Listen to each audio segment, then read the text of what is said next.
교회에서 가장 중요한 것은 당연히 구원입니다. 우리가 예수를 믿는 이유가 바로 구원을 받기 위해서죠. 물론 우리가 그것이 최종적인 목적은 아닙니다. 그러니까 구원받은 우리가 이제 하나님께 영광을 돌리는 그런 존재로 살아서, 그래서 하나님이 어떤 분인가를 이 세상에 알리고 그런 다음에 우리가 이제 하나님 앞에 가는 것이 우리에게 최종적인 목적이죠.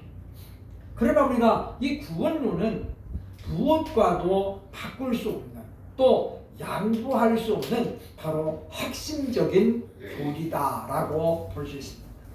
근데 문제는 이 구원론이 현대 사회에 오면서 많이 지금 왜곡되고 변질되고 그리고 공격을 받고 있다라고 하는 거죠. 그것은 바울이 그토록 경고했던 다른 구원을 가르치는 사람들이 많아지고 있기 때문이다라고 하는 거예요. 그러니까 예전에는 성경이 많이 보급되기 전이었고 또 문맹률이 높았기 때문에 본인들이 그냥 듣기만 해가지고 읽어보지 않고 그죠. 그래서 그렇게 해서 맹목적으로 전하다 보니까 또 그 말씀을 자꾸 되새기다 보니까 그래서 이제 구원론이 변질됐다면 오늘날은 너무 많이 알아서 그래서 지금 변질되는 경우가 많이 있다라고 하는 것입니다. 그러니까 거듭나야 구원을 받죠. 이것은 누구도 예외일 수가 없습니다.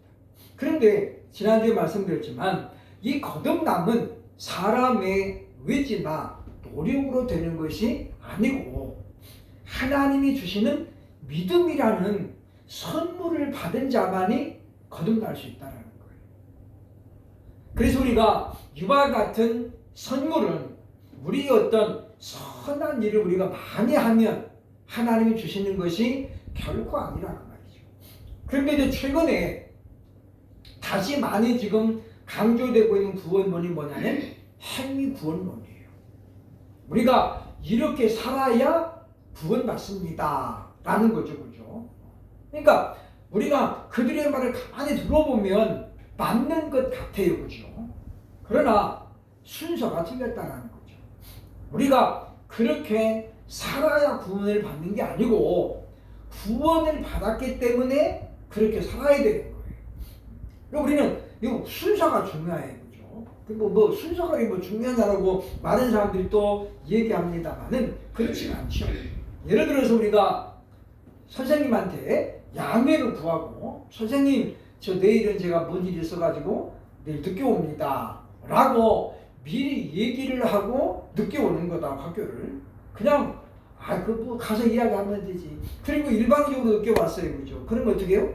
처벌이 따르죠. 그러니까 마찬가지예요. 그죠? 우리가 뭐가 먼저고 나중에 이것이 굉장히 중요할 때가 있다. 그러니까 우리가 하나님 앞에 구원을 받고 보니까 하나님의 사람은 이렇게 살아가야 되는구나. 그런 거죠. 그게 뭐냐면 하나님의 백성은 이렇게 살아야 되는구나. 그래서 구원받는 게 아니라 구원을 받았기 때문에 그렇게 살아가면서 우리가 하나님의 자녀인 것을 입증하는 거예요. 예를 들면 그런 거잖아요. 우리 아버지가 왕인데 내가 왕자예요. 왕자. 근데 맨날 거지처럼 살아. 가서 빌어먹고 다니고 옷도 그냥 누가 버린 거 이렇게 집어입고 다니고. 그러면 그 사람이 왕자예요? 거지예요? 그 왕자가 아니라 거지예요. 거지. 누가 그 사람 보고 왕자라고 그랬어요? 아무리 번실 자기 신분이 왕자라고 하더라도 보여주는 행위가 거지니까 뭐예요? 그 거지인 거예요. 거지. 그러니까 우리가 그러잖아요. 하나님의 자녀라고 하는 신분을 가졌는데 세상 사람과 똑같이 살면 그 세상 사람이죠. 세상 사람.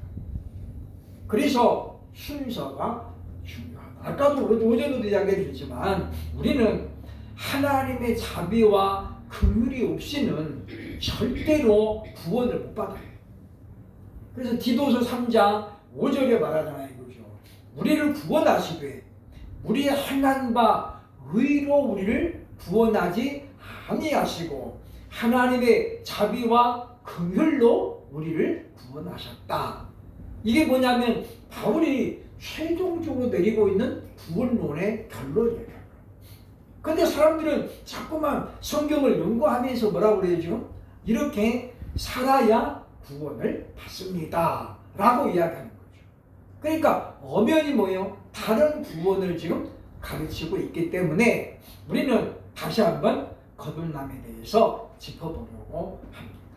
그러니까 우리 한민은 어떤 경우에도 구원의 조건이나 단서가 될 수 없습니다. 그러니까 왜냐? 오직 뭐예요? 구원에 이르는 길은 뭐밖에 없어요? 믿음밖에 없습니다. 믿음으로 예수님을 영접하고 믿음으로 우리가 살아갈 때에 구원이 임하는 거예요. 단 우리는 우리가 바울의 말처럼 구원받은 사람인 것을 입증해야 될, 증명해야 될 의무가 우리에게 있다는 거예요. 우리가 대한민국 국민이만 뭘로 증명할 거예요? 우리가 당신 한국 사람 맞아? 뭘로 증명해? 그럼 우리가 당장 뭐부터 내야 돼? 신분증 꺼내면 돼. 이거는 보면 이렇게 보면 양천구청장 해갖고 찍어져 있잖아요, 그죠? 주소도 나와요. 나 한국 사람이야. 이거 위조잖아, 위조. 이걸로 안 돼. 그러면 우리가 어떻게 해야 돼, 이제? 그러면 그다음부터 이제 증명을 해야죠, 그죠? 통장도 하나 보여줄 수 있고. 아니면 우리가 보면 이제 다른 어떤 세금을 냈다거나 이런 것들. 세금은 누구만 내요? 대한민국 국민만 내는 거예요. 우리가 세금을 미국에다 내고 있다. 그러면 나는 누구예요? 미국 사람이에요. 한국에 살아도 미국 사람이에요. 그런 사람들이 얼마나 많습니까? 지금 중동에 나가 있는 많은 근로자들은 중동에서 돈을 벌지만 그 사람들 국적은 어디예요? 대한민국이에요. 그러니까 그 사람들 월급 타면 세금을 정부에서 뗀다는 거죠. 그렇기 때문에 우리가 이와 같이 우리가 하나님의 사람인 것을 증명해야 되는데 뭘로 증명할 것이냐? 그게 뭐냐? 우리가 하나님의 자녀답게 행함으로 증명하는 거예요. 봐라, 나는 열매가 지금 이거다. 열매를 보고 믿어라. 그래서 우리가 거듭남은 반드시 열매를 동반하기 때문에 중요하다라는 것입니다. 먼저 6절을 보면 본질은 변하지 않는다라는 것을 얘기해요. 그러니까 육으로 난 것은 육이요, 영으로 난 것은 영이니. 이 말씀은 뭘 이야기하냐면 육의 한계는 뚜렷하다라는 걸 얘기하는 거예요. 그러니까 사람이 아무리 선하게 살려고 애를 써도 한계가 있다는 거예요. 양보하고 그렇게 하는 것도 뭐예요? 한계가 있어요. 우리가 보면 사랑을 베푸는 사람이 어디까지 베풀 수 있을까요? 자기가 쓸 것 최소한은 남겨두고 사랑하는 거예요. 다 주는 사람은 있어요. 물론 하나님이 감동해가지고 자기 것 쓸 거 안 남겨놓고 베푸는 사람도 있어요. 그런데 그러면 어떻게 이제 집에 가서 싸우는 거예요. 제가 언젠가 이야기했잖아요. 우리 선배님 중에 그런 분이 계셨다고. 그러니까 이분이 가가지고 모처럼 외부에 초청을 받아가지고 설교를 간 거예요. 그러니까 이 교회에서 이제 설교비를 주는데 그냥 은행으로 주는 게 아니고 1년에 2번씩 와가지고 설교를 하라는 거예요. 그러면 한 번 가면은 6개월 거를 주는 거예요. 60만 원. 그럼 봉투를 두둑하게 해가지고 이제 오는 거잖아요. 그죠? 그러면 그거는 그 돈을 누구가 기다리고 있어요? 사모님이 기다리는 거예요. 근데 이분이 방배동에 이렇게 경구고등학교 내려가지고 건너가서 집을 가야 돼. 근데 육교가 있잖아요. 그죠? 그때가 12월 초였는데 거기 건너오는데 끝부분에 어떤 아저씨가 딱 거기 앉아있는데 딱 보니까 거지야. 이분이 이거 어떡하지? 이게 그냥 가야 되는데 막 그러고 있는데 이분이 거기 있으니까 한 푼만 도와달라고 막 그때 막 또 눈발이 한두 방씩 떨어지는 거예요. 그죠? 이분이 그냥 그거 보고 아 이거 어떡하냐 돈을 꺼내줘야 되는데 봉투째 꺼가지고 그냥 줬어요. 그죠? 얼마를? 60만 원. 자기 믿음으로 사랑을 베푼 거죠. 사모님이 내놔. 아무것도 못 내놓는 거예요. 그래서 대판 싸웠던 거죠. 이번에 이제 재혼 부부인데 그러니까 사모님이 계속 직장 다니는 거예요. 그때도 직장 다녔는데 그래서 그래도 6개월 동안 기다려가지고 그 남주다고 준 게 아니잖아. 우리도 써야지. 그럼 아니 거기서 좀 빼갖고 주고 나머지 갖고 와야지. 그러면서 대판 싸웠대요. 그죠? 우리가 보면 이런 분들은 정말 특별한 경우예요. 그때 이분 지금 이제 연세가 지금 70대 중반인데 지금도 저기 동서울 터미널 근처에서 목회를 해요. 사무교회에 오다고 하는데 지금도 사람이 하나도 없어요. 근데 이분이 매일 전도를 다녀요. 근데 이제 정육점 사장님이 너무 감동이 돼가지고 처음에는 이명박 씨인 줄 알았대요. 똑같이 생겨가지고 대통령이 자기 집 올 리가 없잖아요. 그죠? 답등 보면서 예수 믿으라고 그러니까 아니구나 그래가지고 그랬는데 이분이 거기에 감동을 받은 거예요. 아니 저 머리도 하나도 없는 저 노인네가 어떻게 사나. 그리고 와보니까 교회도 서로도 아무도 없고 그러니까 이분이 정육점하고 쌀집을 같이 하는데 20kg짜리 하고 돼지고기 끊어가지고 갖다 주고 또 가끔씩 그렇게 이제 갖다 주는 거예요. 그러니까 그 사람이 근데 교회를 안 나와. 교회 안 다녀요. 안 다니는 사람인데 그래서 아니 이거 말고 우리는 사장님 예수 믿는 게 더 중요합니다. 그러니까 그러면 이제 오지 마요? 그러니까 우리가 그런 어떤 삶을 통해서 변화를 나타내는데 그런데 뭐예요? 육의 한계가 있다는 거. 한계가. 그래서 지금 예수님이 지금 무슨 말씀만 하면 사람이 변화되는 것처럼 할 수는 있다는 거예요. 그러나 뭐예요? 육으로 난 것은 육일 뿐이다. 아무리 그렇게 발버둥 쳐도 한계가 와요. 그러니까 제가 여러 번 이야기하잖아요. 그죠? 사람이 사람의 힘으로 하는 것은 한계가 없다. 누구는 이렇게 하고 싶겠어요. 그죠? 나도 좀 정말 더 빨리 달리고 싶고 마음 같아서는 그냥 막 축지법 써가지고 가고 싶어. 근데 우리 육체가 어떻게 해요? 그렇게 안 되는 거예요. 안 되는 거예요. 그러니까 요즘은 이제 100세 시대가 돼서 참 장수하는 분들이 많아졌는데 또 그렇지 못하는 사람들도 많다라는 거죠. 그래서 지금 예수님은 그걸 지금 이야기하시는 거죠. 그러니까 너 지금 거듭나지 않고 하나님 나라에 가려고 발버둥 쳐봐라. 안 된다. 그 말이 안 된다.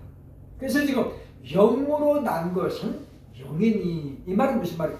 위로부터 나야 영적인 존재가 된다라는 걸 지금 일깨워주고 있다라고 하는 것입니다. 그래서 우리가 이 거듭남의 또 다른 특징이 뭐냐? 그게 뭐예요? 변화라는 거예요. 그래서 우리가 거듭난 사람은 뭐예요? 반드시 변화되고 있어요. 변화되게. 그래서 육적인 것들을 자꾸 이제 억누르죠. 그죠? 그리고 뭐예요? 영적인 사람이 되려고 점점 시야를 넓혀가는 거예요. 그래서 우리는 성도라는 것을 이제 우리가 어떻게 해요? 증명하는 거잖아요. 증명하는 거. 그러니까 우리가 보면 하나님 앞에 선악을 살아. 예수님 그랬잖아요. 그죠? 또 사람들 앞에 너희 빛을 비춰. 그들로 하여금 너희의 착한 행실을 보고 하나님께 영광을 돌리게 하라. 그래서 우리는 세상에서 선하게 살아야 돼요. 그렇게 살아야 구원받는 게 아니고 우리는 하나님의 자녀가 되었기 때문에 이미 시민권, 하늘나라 시민권을 가졌기 때문에 우리가 그렇게 살아서 하나님께는 영광이 우리는 뭘 기대한다는 거예요? 상을 기대하는 상을. 그리고 우리가 행함으로는 구원을 받는 게 아니라 상을 받는 거예요. 상을. 그래서 우리가 이와 같이 우리는 바로 본질적인 한계를 우리가 느껴야 됩니다. 그래서 우리가 하나님 앞에 기도하는 건 뭐냐면 자기 한계를 빨리 깨닫는 사람은 하나님 앞에 엎드리는 거예요. 그러나 자기 한계를 모르는 사람은 뭐예요? 계속 자기 고집 부리는 자기 고집. 다음에 이야기합니다만은 야곱이 그랬잖아요. 야곱이 수다 자기가 꾀부리고 막 다 지혜를 발휘하잖아요, 그죠? 그리고 마지막에 어떻게 해요? 야복강가를 엎드리는 거예요. 그게 그때 가서 야곱은 뭐예요? 한계를 깨달은 거예요. 아, 이게 내가 가지고 있는 지혜, 지식, 그리고 내가 가진 전부로는 안 되겠구나. 왜냐? 에서는 말씀드린 것처럼 뭐예요? 큰 자예요. 이 큰 자가 작은 자를 섬긴다고 했잖아요. 이미 큰 자예요. 에서가 20년 동안 그냥 폭삭방해가지고 거지였으면 야곱이 보낸 그 뇌물이 통해요. 근데 성경에 보세요. 에서가 뭐라고 그래요? 동생아, 내가 가진 것도 충분하다. 이거 나 안 줘도 해. 그래서 뭐예요? 그 많은 재물을 에서가 어떻게 덥석 안 받아요. 이미 에서는 20년간은 뭐예요? 형이 돼가고 있어요. 형이 돼가지고. 옛날에 그 팥죽강물에서 그럼 네가 형이 나 일단 줘봐. 이런 형이 아니에요. 진짜 형이 돼 있어요. 왜? 아버지 모시고 살았잖아요. 이삭이 그때 20년 전에 눈이 침침했던 이삭이 그때까지 살아 있었다는 건 무슨 이야기냐면 아버지 에서가 지극정성으로 모셨다는 이야기예요. 인간적으로는 에서는 효자이고 괜찮은 놈이에요. 괜찮은. 야곱은 그런 형을 갖다가 외면하면 뭐예요? 자꾸 자기 기회만 챙겼던 그런 사람이지만 우리는 지금 예수님이 지금 그 말씀을 하시는 거죠. 그래서 육으로 난 것은 육이다. 네가 빨리 그거를 깨달으라는 거예요. 그래야 영으로 나야 하나님 나라를 갈 수 있다라는 거죠. 그러면서 7절에 뭐라고 그래요? 거듭나야 하나님의 나라를 보는 것은 당연하다라고 이야기해요. 그러니까 믿음 외에는 구원의 다른 방법이 없듯이 거듭나지 아니하면 하나님 나라를 볼 수도 없고 갈 수도 없다라고 말하는 거죠. 이것에는 예외가 결코 없습니다. 왜냐? 그것은 하나님이 정하신 원칙이 원칙 그리고 기본이에요. 그러니까 우리가 성경을 이렇게 읽다 보면은요 오해할 수 있는 구절들이 굉장히 많이 있습니다. 계시록에 보세요, 그죠? 회개하라. 그리하지 아니하면 촛대를 네게서 옮기리라. 그 부분을 우리가 잘못 생각하면 행위를 볼 수 있어요. 근데 그 행위가 아니에요, 그죠? 회개하라. 회개해야 돼. 하나님 이렇게 못 살았네요. 처음 사랑 잃어버렸네요. 그 회개해야 하나님 나라에 가는 거예요. 그러니까 우리는 거기 보면 우리가 예수를 믿음으로 우리가 하나님 나라에 가지만 근데 우리가 그 믿음이 더러워졌어요. 그렇죠? 그러면 이게 믿음인지 아닌지 알 수가 없어요. 이게 예를 들어서 이게 지금 금이에요. 그렇죠? 예를 들어서 검색하지 마세요. 근데 이게 금인데 그냥 막 이렇게 더러워졌어요. 그러면 이게 금인지 아닌지 알 수 있어요? 없어요? 없어요. 사람들이 100% 뭐라고 그래? 금 아니네. 그죠? 어떻게 해야 돼 이거? 깨끗이 닦으면 금으로 나와. 우리도 그래요. 주님이 그래요. 너희는 너희 옷을 빨아 입어라. 그 말은 무슨 말이에요? 우리가 하나님의 자녀가 돼가지고 의의 옷을 입었는데 세상 나라를 살다 보니까 내 의지와 상관없이 더러운 것들이 묻어요. 그죠? 막 튀어. 비 오면 차들이 좀 살살 가면 좋은데 자기는 안에 앉아있다고 막 쌩 가면 물이 어떻게 해요? 팍 튀어가지고 내 의지와 상관이 없는 거잖아요. 더러워지잖아요. 그러면 내가 안 했으니까 안 빨아도 돼요? 그러면 남들이 욕하죠. 뭐 어떤 탤런트가 그러대요. 그죠? 문명으로 있어도 옷은 좀 제대로 입어라. 유재석 이야기, 유재석이. 그래서 유재석 씨가 그래서 보면 10달짜리 할부로 옷을 사 입었대요. 자기한테 전혀 어울리지 않은 옷을. 그러니까 패션 감각이 없었다는 거죠. 그러니까 우리가 보면 그렇기 때문에 우리에게는 이와 같이 하나님이 정하신 원칙을 우리가 바꾸려고 하면 안 돼요. 그 바꿀 수 없는 거예요.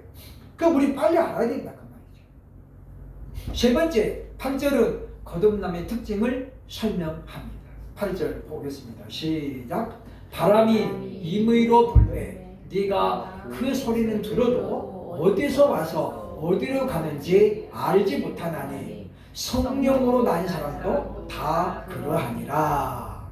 여기서 예수님은 뭘 이야기하냐면 몇 가지 이야기하죠. 보죠.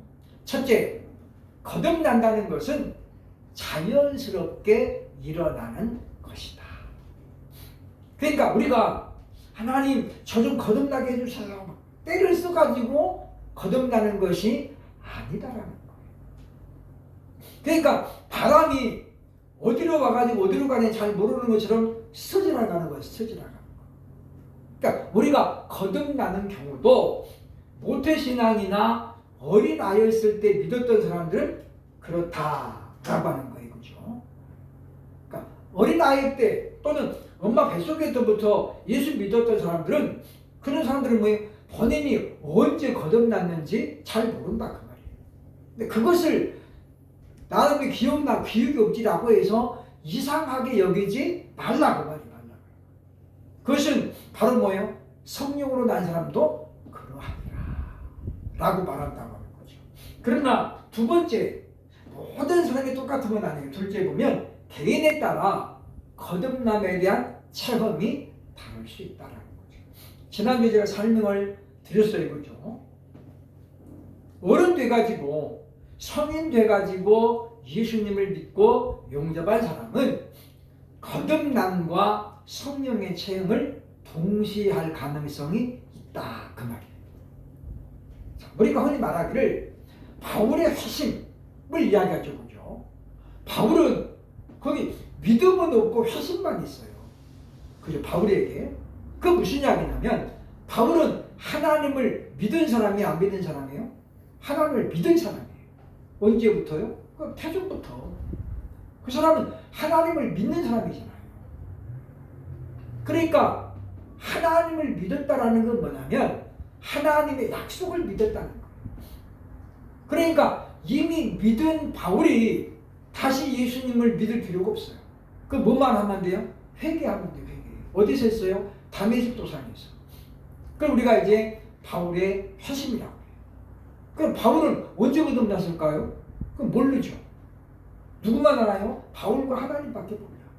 바울도 날짜를 모를 수 있죠. 왜냐? 그는 어렸을 때부터 하나님의 사람이었고 히브리 사람이었고 그가 밝히되 나는 베냐민 지파 사람이라. 그러니까 그는 뭐예요? 모태서부터 이미 하나님 나라의 백성이었다는 거죠. 그런 그도 죄가 있으니까 뭐예요? 회개해야 돼요. 그래서 회심. 그런 다음에 뭐예요? 그때 비로소 이제 어떻게 돼요? 변화된 사람으로 나타나는 거죠. 그러나 그의 변화를 누가 인정해 줘야 돼요? 사람들이 인정해 줘야 돼요. 그래서 그에게 무슨 시간이 필요합니까? 근심의 시간이 필요한 거예요. 그렇기 때문에 우리가 보면 이와 같이 왜 나는 거듭남에 대한 체험이 없을까라고 궁금해할 필요 없다. 중요한 것은 정말 내가 지금 예수님을 믿고 있는가? 내가 정말 예수님보다 더 사랑하는 사람이 있는가? 생각해야 된다는 거죠. 내가 아무리 생각해도 나는 예수님밖에 없어. 그 사람은 거듭난 사람 경험이 없어도 이미 뭐예요? 예수 믿는 사람이고 이미 거듭난 사람이에요. 그런데 우리가 보면 그냥 툭하면 별것도 아닌데 그냥 주일 빼먹고 별것도 아닌데 하나님 말씀 어기고 이런 사람은 뭐냐면 아직 뭐예요? 거듭나지 못했기 때문에. 우리가 아이들을 보면 거듭난 아이들은 참 틀려요. 그죠? 그런 애들이 뭐 쭉 믿음을 잘하면 좋은데 그런 애들 또 크면서 어떻게 해요? 삐딱선 타기도 하고 막 10년 동안 교회 떠나 있기도 하고 그러죠. 그러나 어렸을 때 보면 확실히 거듭난 아이는 돌아옵니다. 반드시 돌아오게 돼 있어요. 그러니까 아이들이 부모를 때로는 뭐 깜짝깜짝 놀래키잖아요. 그죠? 놀래켜요. 그러니까 그건 뭐냐면 이 아이 안에 이미 성령님이 임재했던 거예요. 다만 뭐예요? 성령이 충만하게 활동 안 하는 거지 임재해 있는 거예요. 그러니까 우리가 성령으로 말미암지 않고는 예수를 주라 시인할 수 없느니라. 고린도전서 12장 3절에 있는 말씀이죠. 그러니까 우리가 예수를 믿고 싶어서 믿은 게 아니라 성령이 내 안에 오셔서 믿음을 선물로 준 거예요. 그러니까 믿음을 바꿔보니까 내가 예수님을 믿게 되는 거죠. 그러니까 이게 이제 순서이고 차례예요, 차례. 그래서 우리 의지로 내가 예수를 믿는 것이 아니다. 그러니까 우리 의지로 거듭난 것도 아니다 라고 하는 것입니다. 그래서 세 번째, 반드시 열매를 맺게 되어 있습니다.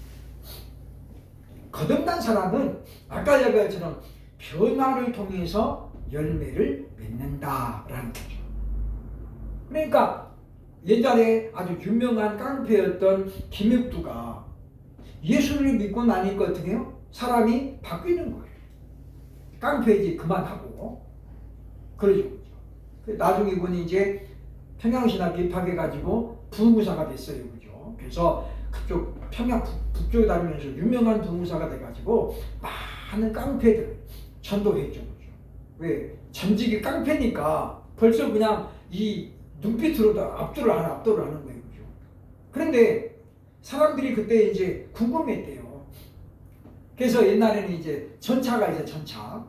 그거를 탔는데 마침 김익두가 이때를 서 있더라는 거예요. 그래서 앞에 있는 분이 이 사람이 진짜 예수 믿고 변했다는데 진짜냐 하고 이제 담배를 옛날에는 담배대가 이렇게 길었잖아요. 그죠? 곳곳에다가 이렇게 해가지고 피우는 건데 이 노인네가 일부러 김익두 목사 앞에다 그걸 대고 봤다가 또 그랬더니 뭐 김익두가 점잖하게 말 한마디 안 하고 담배대를 이렇게 딱 창적으로 밀들이는 거예요. 이 사람이 호기심이 활동했어요. 그리고 이 사람 봐라 진짜 변했나 봐. 한 번만 더 해볼까? 그래서 이제 세 번째 또 담배를 딱 뿜었대잖아요. 김익두가 딱 얼굴을 정색하면서 그만하시지요. 그리고 이제 이렇게 밀리라는 거예요. 그러니까 예전 같았으면 어땠어요? 한 주먹도 안 때리죠. 그러니까 거듭난 사람은 이와 같이 변화의 열매를 맺게 되죠. 왜냐? 지금 주님이 본문에 보면 뭐라고 이야기하냐면 8절에서 말하잖아요. 성령으로 난 사람도 다 그러합니다. 그러니까 거듭난 게 뭐냐면 보면 앞에서 지금 이야기했잖아요. 그죠? 하나님으로부터 위로부터 나지 아니하면 그렇죠. 즉 위로부터 나지 않으면 즉 하나님 나라로 하나님에 의해서 나지 아니하면 그 말이 그죠. 나지 아니하면 하나님 나라 갈 수 없다. 근데 이것은 바로 누구의 사역이냐면 성령 하나님의 사역이라는 거예요. 성령님의 사역. 그래서 성령님이 이루어 가시고 내 안에 임재하시니까 뭐예요? 성령의 열매가 맺어지는 거예요. 열매가. 그러니까 우리가 막 은사가 막 터지고 불 받아고 그래야 열매 맺는 건 아니고 불 안 받아도 열매는 얼마든지 맺을 수 있어요. 왜냐? 우리가 성령이 내 안에 임하면 우리 변화가 일어나고 그 변화의 결과가 뭐라는 거예요? 열매라는 거예요. 그러니까 꼭 뭐 가가지고 막 죽었던 사람은 다 이렇게 세우고 이것만 열매가 아니에요. 그죠? 그런 것만 열매면 우리 열매 없는 사람들이 얼마나 많겠어요. 그래서 열매는 신앙의 성장과 비례합니다. 그러니까 우리가 더 많은 열매 그리고 뭐요 더 좋은 열매를 맺으려면 우리가 성령 체험은 반드시 해야 됩니다. 그것도 우리가 사모해야 돼. 사모해야 돼. 네 번째, 사람의 힘으로는 불가능함을 가르치고 있죠. 9절에 보겠습니다. 시작. 니고데모가 대답하여 이르되 어찌 그러한 일이 있을 수 있습니까? 이 말은 무슨 말이냐면 사람의 지혜로는 절대 거듭나는 일은 없다라는 걸 이야기하는 거예요. 그래서 10절에 예수님이 이렇게 말하잖아요. 그죠? 너는 이스라엘의 선생으로서 이러한 것들을 알지 못하냐? 라고 예수님이 지금 책망하듯이 말씀하죠. 근데 이것은 책망이 아니에요. 이건 뭐냐면 이미 엘리트라고 말하는 니고데모도 너 가지고 있는 지식으로는 거듭난다는 것을 이해할 수 없단다 라는 말씀을 예수님이 지금 어떻게 우회적으로 설명하는 거예요. 우리 큰집 형님이 옛날에 잘하는 말씀이 잘한다 잘해 그 말이었어요. 잘해서가 칭찬이 아니에요. 그분이 하는 건 꼭 역설적으로 하는 거예요. 뭘 잘못했을 때 하는 말이 뭐 그래 잘한다 잘해. 그러니까 그러면 잘했다는 말이 무슨 지금 우회적으로 뭐 하는 거예요 지금 책망하는 거예요. 여기 지금 예수님이 똑같은 말씀을 쓰고 있는 거죠. 그러니까 네가 이스라엘의 선생이 되어도 이 비밀은 알 수 없단다. 그러니까 뭐예요? 이걸 네가 이해하려고 납득하려고 하지 말라는 거예요. 왜? 육은 육일 뿐이다. 영의 일은 육으로는 절대 알 수 없어요. 아무리 쉽게 설명해도 그거는 이해되는 게 아니에요. 왜? 위로부터 하나님께 사는 일이기 때문에. 그래서 지금 네 번째 보면 거듭남의 비밀은 선생도 알 수 없다라고 이야기하는 거죠. 그러면서 5번 다섯 번째 유대인들의 완악함을 11절에서 경고합니다. 11절 다시 봅니다. 진실로 진실로 네게 이르노니 우리는 아는 것을 말하고 본 것을 증거하노라. 그러나 너희가 우리의 증언을 받지 아니하노라. 예수님이 모든 것을 지금 알고 계시잖아요.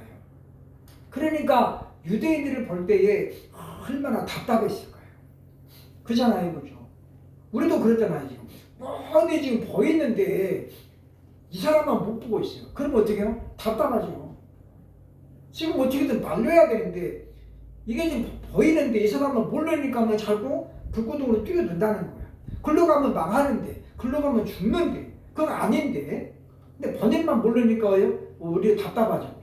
그러니까 예수님 볼 때, 유대인들이 볼 때에 얼마나 답답했을까라고 하는 거예요. 예수님이 하시는 말씀은 증언이 아니고 증거죠, 증거. 왜냐하면 본문에 그랬잖아요. 예수님 뭐라고 했습니까? 보면 이렇게 말씀하죠, 그죠? 보면 11절에 벌써 이야기하잖아요.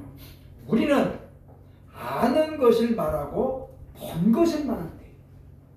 그러면 이미 보고 알았다는 건 뭐예요? 증거가 충분하다는 거예요. 물증이 있다는 거예요. 그 예수님이 지금 말씀하죠. 증언이 아니고 증거의 증거. 봐라. 이미 그 짧은 시간에 내 제자들을 봐라. 그들이 거듭났더니 변했냐 안 변했냐. 그런 이야기죠. 그러니까 안드레가 예수님을 만나고 믿었죠. 그죠? 그때 어떤 변화가 나타났어요? 가자마자 전도하잖아요. 베드로에게 우리가 메시아를 만났다. 빌립도 예수님을 믿고 나서 어떻게 변해요? 나다나에 가가지고 똑같이 전도하는 거예요. 성경이 말했던 선지자들이 말했던 그 메시아를 우리가 만났다. 이거는 믿음이 없이는 할 수 없는 일이에요. 그러니까 전도를 잘하는 사람들은요, 그건 믿음이 있으니까 하는 거예요.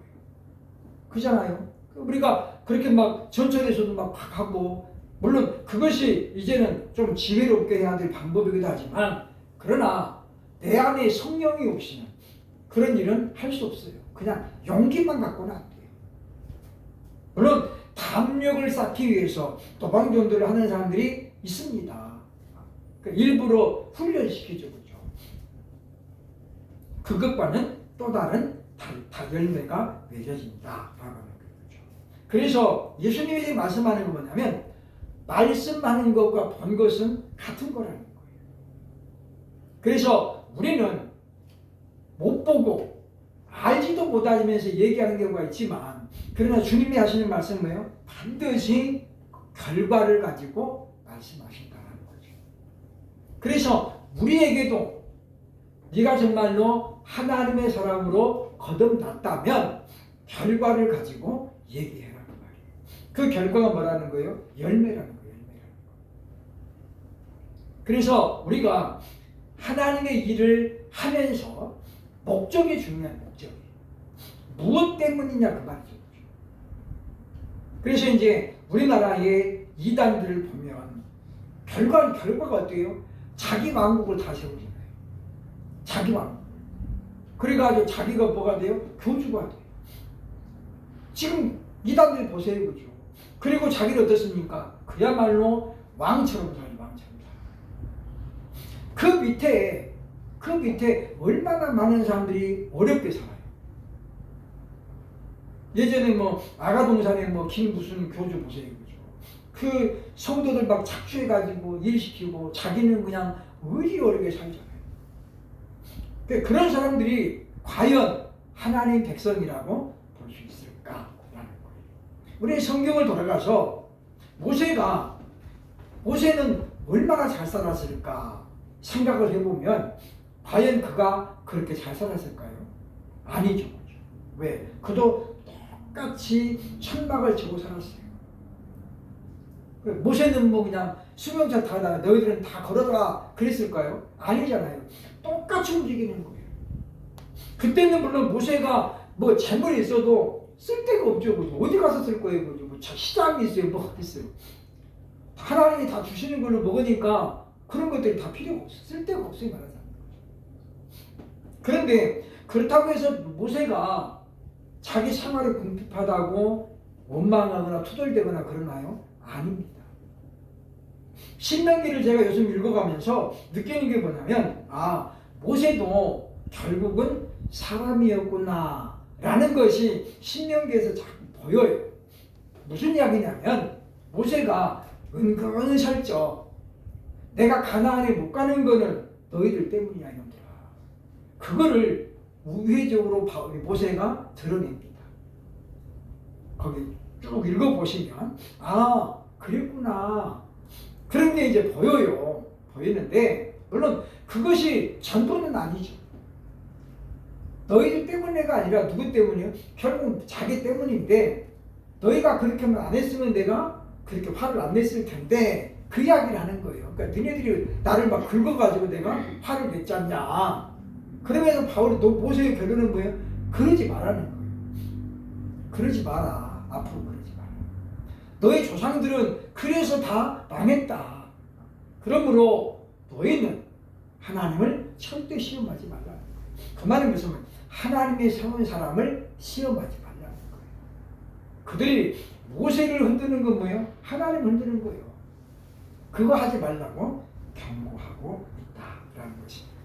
개소리는 오늘 말씀을 우리가 기억하면서 거듭난다는 것은 성령 하나님의 은혜에서 일어난 초자연적인 역사로서 우리가 그 날짜를 몰라도 하나도 이상한 건 아니고 우리에게 거듭난 특징 지난주에 제가 5가지를 이야기했어요. 그렇죠? 그리고 스펄전이 이야기한 또 하나의 특징 조지 필드가 추가했던 거 하나님 말씀을 사모한다. 도산 안창호 선생이 이야기했던 것처럼 하루라도 책을 읽지 않으면 안 되겠다. 그랬잖아요. 그죠? 우리도 마찬가지예요. 우리가 하나님 말씀에 대한 갈증이 우리에게 있어야 돼요. 갈증이. 그래야 우리가 신령한 젖을 사모하잖아요. 그래서 우리는 아모스 선지자가 이야기했던 보라 말씀을 듣지 못하는 기갈의 때가 온다라는 겁니다. 물론 역사적으로는 이스라엘이 망하고 그리고 계시가 끊어졌던 신구약 시대 400년 기간을 바로 영적인 암흑기라고 하죠. 그때는 하나님의 말씀이 완전히 기갈되었던 실종됐던 때예요. 그러나 앞으로 또 그런 때가 다시 옵니다. 앞으로 어떻게 봐요? 바다에 온통 물이지만 먹을 수 없어요. 그렇잖아요. 우리 모순 같잖아요. 온통 다 물인데 그 물 먹으면 어떻게 해요? 먹을수록 갈증이 더 심해서 죽어요. 그래서 바닷물은 아무리 많아도 마실 수가 없는 거예요. 지금도 마찬가지예요. 유튜브에 얼마나 많은 말씀들이 올라옵니까? 그런데 진짜와 가짜가 너무 많이 섞여져 있다는 거예요. 그리고 편집술이 요즘은 너무 뛰어나가지고 딱 그 한 말씀만 녹취해가지고 딱 띄우는 사람들이 얼마나 많아요. 그래서 우리가 지금은 우리가 정신을 바짝 차려야 되고 분별해야 될 때지만 우리가 그만큼 자기 자신을 돌아보면서 정말 내가 하나님의 사람인가, 뭘로 그것을 나타낼 것인가. 우리가 이제 보여주기식 신앙을 가지라는 것은 절대 아니에요, 그죠? 그러나 우리가 뭐 남들에게 내 신앙이 드러나야 돼요. 성경책 안 들고 다녀도 사람들이 저 사람은 예수 믿는 사람이구나, 저 사람은 나를 다르네, 알아야 된다는 거죠. 그것이 구별된 사람, 바로 거룩한 사람이기 때문에. 그래서 우리가 거듭난 하나님의 사람답게 우리는 주께서 증거하신 말씀들을 우리가 온전히 믿고 받음으로 이번 한 주간도 우리가 그 말씀을 우리 삶 속에서 실천하며 살아가는 하나님의 사람들이 될 수 있기를 주의 이름으로 축원합니다. 네.